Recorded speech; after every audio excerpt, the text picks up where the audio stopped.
Hello, friends. This is Dave Hurwitz, executive editor at ClassicsToday.com, here with great recent recordings of the classics, or recent great recordings of the classics. Sometimes I get the title of this series mixed up. Doesn't matter. We're talking about Beethoven's Fourth Piano Concerto, particularly, but it usually comes coupled with another one, so we might as well toss that one in. And here it is. You've mentioned this. A couple of you have mentioned this. I mean, it makes me so happy when I see these things mentioned because it means that you're listening and that paying attention and that we agree that there are fabulous recent recordings of standard repertoire, which I've always said, it's not just, cranky old people talking about the 78s that they listen to through their acoustic horns, No, this is the first and fourth concerti with Martin Helmchen and the Deutsches Sinfonie-Orchester Berlin under Andrew Manze, an absolutely first-class Beethoven concerto cycle. It's right up there with Zinman and Brahms and the new Stutzman and Helmchen Zhang, or whatever his name is. And, I know I got the names mixed up and it's insulting and I'm sorry, but, I am who I am. What can I tell you? Anyway, this one was recorded in the dawn of time. No, there's a date here. 2020. Wow, look at that. Is that 2020? Wait a minute. I think I have my magnifying glass here. Yes, I do. Pardon me. There we go. Hang on. Here it is. I just want to make sure I got it right. 2020. Indeed. Amazing. Look at that. Could have been done yesterday. And it's absolutely first class.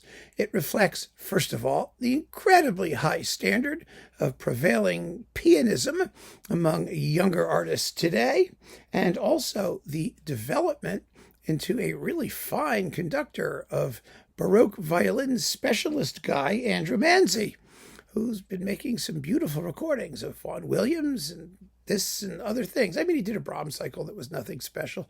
There were some weirdnesses. He was a little too early on maybe to do Brahms, but, he's a very serious musician, a very good musician, and he's got a very good orchestra, and they are not trying to do period instrument-like weirdness, which is so gratifying. They use some of the precepts of the period instrument movement, as Brahms and Zinman did, which is, sharper trumpets and timpani and incisive rhythms and maybe some snappier tempos here and there, ornamenting the solo part now and again. I mean, there are little things that they can do. But the truth of the matter is that all of this falderall that they're, inflicting upon us is decoration. It's filigree. It doesn't change the basic musical facts that go into making a great performance. Take the Fourth Piano Concerto. Now, the linchpin for evaluating performances of the great performances of the Fourth Piano Concerto is always going to be the second movement, right? I mean, most of you would probably agree with that. The finale, the rondo, kind of takes care of itself. It's zippy and delightful. And the first movement, okay, you could pick a cadenza that's weird, or you could do, but that second movement, it's nothing but strings and piano. And the strings are doing that yum, da-dum, ba-dum, bum, bum, ba-dum, ba-dum, ba-dum, ba-dum, ba-dum, ba-dum. It's in dotted Baroque rhythm. It's deliberately archaic, Gluckian almost, and it's a dramatic dialogue between the string section and the piano, which have completely different musical characters. And over the course of the movement, the strings are going to become more mellow, and the piano is going to get more dramatic and declamatory and even tragic in its utterance. And it all takes place in like 4 minutes. It's an incredible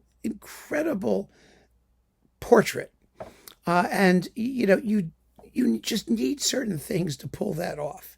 You need a piano that has a certain sonorous quality that can play big chords softly, but with with depth and beauty of tone. I mean, you got to have a beautiful instrument. You can't play on one of those, keyboard xylophone things that some period instrument people use. And you need a string section that has the requisite weight of tone and depth and vibrato, richness. You've got to do whatever you can do to make those instruments speak. That's the key. So, you can't do a double dotting French Baroque, tiny little 3-person orchestra. Then the piano comes in with pink, pink, plonk, pink, pink, pink, pink, pink, pink, pink, pink, pink. Yuck! It can just be horrible. Well, here it's fabulous. It's fabulous because the strings dig in. Manze gets them to play. Yes, the dotted rhythms are sharper than they would have been 50 years ago, perhaps. And they often were. They're not heavy in that sense, but they have the requisite bite and sonority, and where required, warmth of utterance.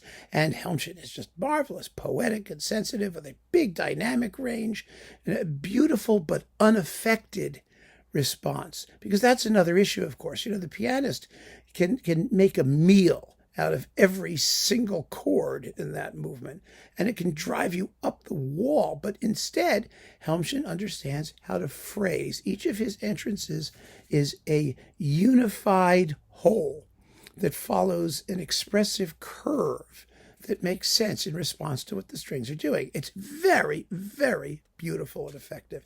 Now, the first movement is terrific. It's gorgeous. It's poetic. It's Mozartian almost. I mean, this is Beethoven's most Mozartian concerto. And when the finale finally arrives, it's like the sun coming out from behind the clouds. It's joyous and heartfelt and virtuosic by turns. It's a gorgeous performance, as good as anything out there. And the first concerto is just as fine. I know, I'm not talking about that as much. The first concerto is really the second concerto, as you know. It's early Beethoven, but he was happy with it.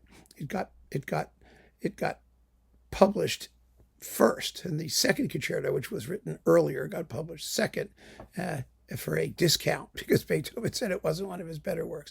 So this is really the second concerto, and it's a mature work of early Beethoven, full of, really, in some respects, even more virtuosity than the fourth concerto. And the fireworks go off very, very nicely in this performance. It's on the Alpha label. The whole concerto cycle, as I said, is first class. And thank goodness we have such great recent recordings of the classics. It makes us have hope for the future and have faith in the ultimate destiny of the universe. For a moment, entropy has been postponed. So keep on listening, friends. Thanks for joining me. Take care.